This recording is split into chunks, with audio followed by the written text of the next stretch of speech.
उत्तर प्रदेश के बलिया से आई यह खबर सिर्फ एक क्राइम स्टोरी नहीं है।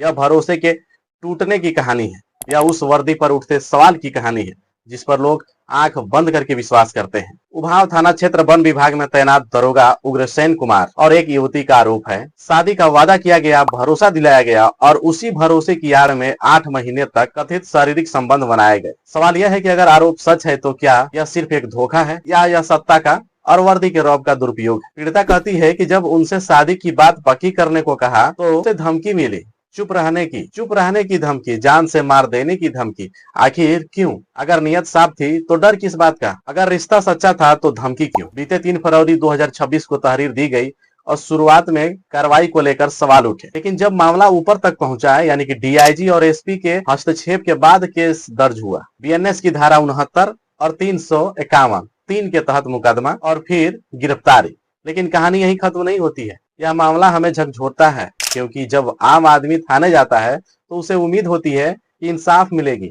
लेकिन अगर आरोप खुद वर्दी पर लगे फिर इंसाफ किससे मांगा जाए? क्या वर्दी अब ढाल बन चुकी है? क्या ताकतवर लोग भावनाओं से खेलकर बच निकलने की कोशिश करते हैं, या फिर कहीं सच्चाई इससे अलग है और कानून अपना काम करेगा?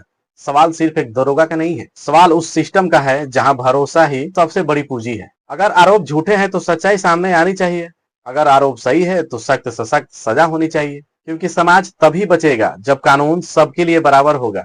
यह गुस्सा किसी व्यक्ति के खिलाफ नहीं है, यह गुस्सा उस सोच के खिलाफ है जो रिश्तों को सौदे में बदल देती है। जरा आप बताइए, क्या ऐसे मामलों में और कड़ी सजा होनी चाहिए? कमेंट में अपनी राय जरूर लिखिए, क्योंकि सवाल आपका है, समाज आपका है और जवाब भी आपको ही मांगना होगा।